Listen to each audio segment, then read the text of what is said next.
The people of Tejas had a growing list of things to worry about. In Bexar, Governor Manuel Maria de Salcedo feared the Americans would soon take over Tejas. Outlaws in the neutral ground remained a problem, and there were others crossing the Sabine River illegally. He told his superiors that Tejas needed people, preferably from Mexico.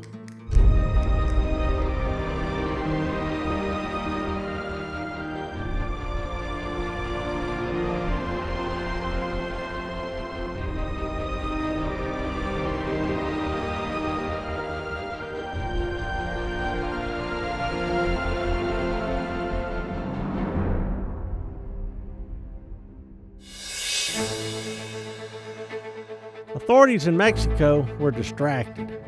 They often did not reply to questions coming from La Frontera, and for good reason.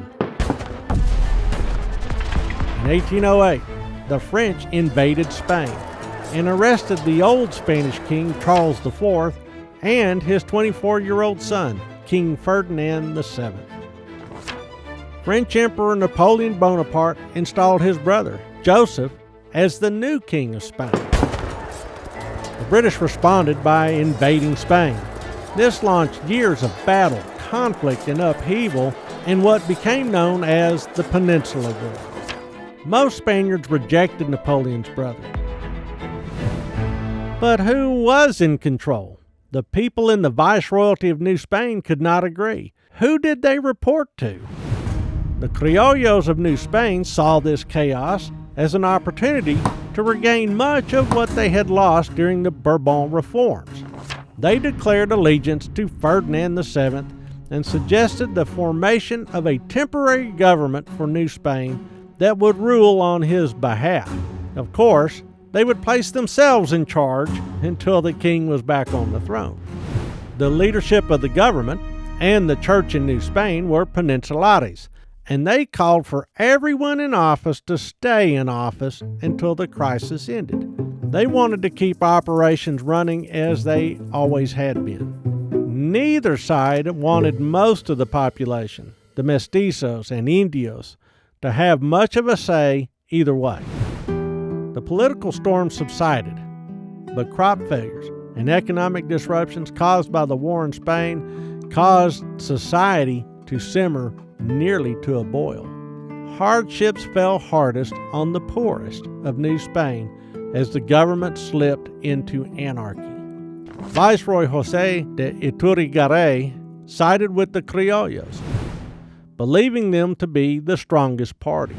The Peninsulares arrested him and shipped him off to Spain and installed Pedro de Garibay, an elderly general, in his place.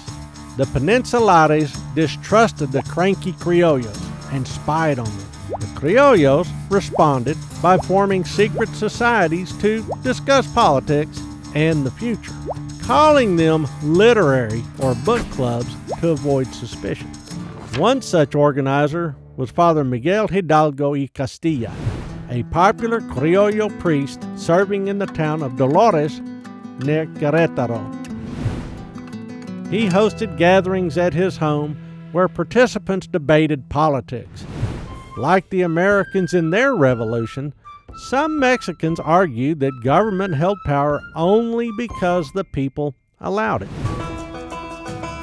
Hidalgo believed the Spanish monarchy treated Criollos with disrespect and distrust, and oppressed the poor mestizos and indios of his congregation. Ignacio Allende, an army officer in San Miguel el Grande, agreed. He believed Mexico should be independent from Spain. In early 1810, Allende, a valued leader because of his training, contacts, and charisma, plotted a rebellion. José Bernardo Gutierrez de Lara, a merchant and blacksmith from the Rio Grande village of Revilla, knew that El Norte was ready for a change as well. The revolution was set to begin in December 1810.